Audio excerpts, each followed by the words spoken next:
Hello, my name is Maria Saida, and today we will be going through my oral communications journey. We'll be discussing my areas of development and improvements that were shown throughout the semester, and how I will use my newfound skills in the world outside of oral communications course. So let's get into it. Before oral communications, I was an avid public speaker. In high school, I was president of a business-oriented club, which required me to compete on a national level with public speaking, engage with the community, participate in TV interviews, and much more, that all required me to use my voice. However, it wasn't always easy. I was able to paint a picture of the speaker people wanted to see, and never could seem to accentuate my personality when speaking. I appeared confident in most settings, but underneath the smiles and strong voice, I was petrified. I can never seem to get comfortable speaking in public, no matter how many times I did it and no matter the size of the audience. I always had a heavy reliance on scripts, either reading straight from one if there was a podium available, or memorizing them almost word for word. I felt this constant pressure to feel that my words were always flawless, not realizing that people aren't perfect. I always struggled to maintain eye contact with my audience. However, this was more so when I had a physical script in front of me.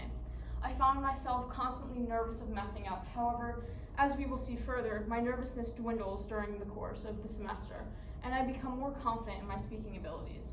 First, we will examine my icebreaker assignment from the beginning of the course. Let's take a look. I'm blessed to have such amazing roommates who will be my lifelong best friends. They are practically my family at this point, and it is only the beginning of my second semester here as a freshman. I believe that at Seton Hall, after my 4 years here and after law school, my life will be revolutionized. If I had gone to a different college, I have no idea if I would be able to say the same, because Seton Hall has truly become a second home for me. I can't wait to make new memories and see where life takes me, all thanks to Seton Hall. For being my first speech of the course, I would say that a lot of elements were executed properly. First, I had a great tone and my confidence was apparent. I also was able to engage the audience with my visual aids and nonverbal communication, such as pointing to the screen to clarify to the audience where to look on my shield of life. However, some things could use improvement. To me, I think that I sounded pretty monotone. There was not much difference in the pitch or rate of my voice. I also failed to use the room. This could somewhat disengage the audience because of the lack of movement and them having to look in the same spot the entire time. I also spoke very fast. The audience could keep up, however, I could have slowed down a bit. We already see great improvement from my icebreaker and informative speech 1. Here's a clip from my presentation. Has your coach done well? Maybe, maybe not.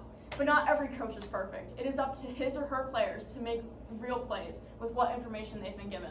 The playbook you have just realized you can make from participation in college athletics will guide you forever in life. Try out to become a college athlete. You have what it takes, and its benefits will follow you forever.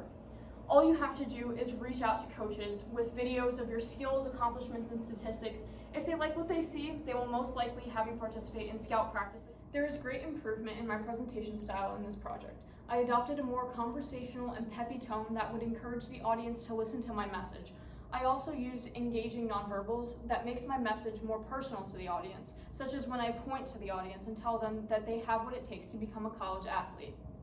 I tend to not really look at the slides, however, this displays great preparation skills. I do this so the audience can either read the slides or listen to me directly. However, with every presentation comes areas for development. Overall, I could have used the room more. For the length that I was speaking, I only moved about 3 or 4 times. I should have moved about 5 to 6 in order to balance out my speaking to movement ratio. I also spoke fast. This is because I had a lot that I wanted to say while also keeping in mind the time restraint. I could have aimed to shorten my speech as to allow myself to slow down my rate. For informative speech 1, our partners conducted a feedback form. One key takeaway from my partner's evaluation was that my speech had great organization, meaning everything was easy to follow. I had a strong call to action that was able to convince people to become athletes in college, and that my visual aids were a good supplement for the audience. He also said that I had a great tone and my eye contact was also good. All while maintaining these elements during periods of movement and nonverbals, such as walking and pointing. Up next is my interview, where I engaged in a conversation to find the perfect college roommate. Here's a clip. So Maria, if you were asked what legacy you would leave behind in high school, what would it be? So my high school is very cliquey, and each of those cliques had their own stereotype in the most respectful way possible. Like, You had the jocks, the nerds, the band geeks, and they all really didn't get along. You could tell who belonged to what friend group, but I was the one who stood out because I tried to make friends with all of those friend groups. So one day I'd be hanging out with. So what went right? I maintained well-balanced eye contact with the camera and the audience as well as my interviewer. I also had a very conversational tone, as my partner and I intended for this interview to be more casual, being we were fitting the theme of finding a college roommate. We made sure to keep a tone that we would use in the real world in this situation. There was also a very effective integration of visual aids throughout that helped support my answers to all of my interviewers' questions. Now, what went wrong? Most of my answers were a little long. Next time, I will cut back on my answers and make sure to convey the key message quicker in a couple of sentences versus a lot more than a couple. Also, for the interview, our partners filled out a feedback evaluation form. Overall, she said that I had clear and supportive visual aids, good eye contact, and clear vocals with strong projection of a conversational tone. She also noted that I seemed very knowledgeable, as assessed through my eye contact and nonverbals. My partner's only concern was the length of my answers, as I addressed on the previous slide. Our last project, the group project, was an assessment of the group roles as presented in the 1997 movie 12 Angry Men. Let's take a closer look by yielding status, admitting their wrongs, disciplining themselves to maintain group harmony, or by coming halfway and moving along with the group. The compromiser has many jobs and makes sure everyone is respected while also coming to terms with their opposition. By the end of the movie, it can be argued that every juror was a compromiser. However, there was one specific juror who consistently was a compromiser, that being juror number 6, portrayed by James Gandolfini. Juror number 6 can be seen multiple times in the movie trying to maintain harmony within the group, and was one of the first of 6 jurors to overturn his vote to not guilty. Again, we can see the best of my skills in this presentation, where I maintained a good conversational tone, considering the seriousness of the topic being the determination of a murder charge. I also used the room a perfect amount, making sure to time how often I moved between each slide. So with just about every slide I presented, I moved to one side of the room. I also used a good note card to speaking ratio, where I was able to reference a note card without hindering the effectiveness of my message. And again, I had good eye contact with the audience. My only area of concern was my visual aids. Looking back to me, they appear a bit wordy, which can be overwhelming for the audience to read. As the course comes to a close, I would say that despite only speaking to myself in a camera, I was able to enhance my confidence in my ability to speak and generate eye contact with my audience. My voice on average is clearer and stronger than before, meaning my message is even louder than it already was. I also made it a point during the semester to improve on my tone, switching from more monotone to very conversational and personable.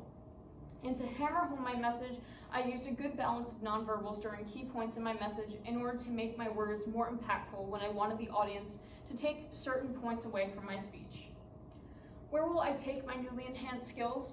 Well, I can say that being able to speak in public is an important skill for any field, and college is a great place to practice with your voice. So college is the first place that I will take my skills. Even though I was only here for about a year, I was required to give most likely over 20 presentations, both inside and outside the classroom. Presentations and giving speeches have been constantly proving to be a vital part of my education, and I don't see that becoming less anytime soon.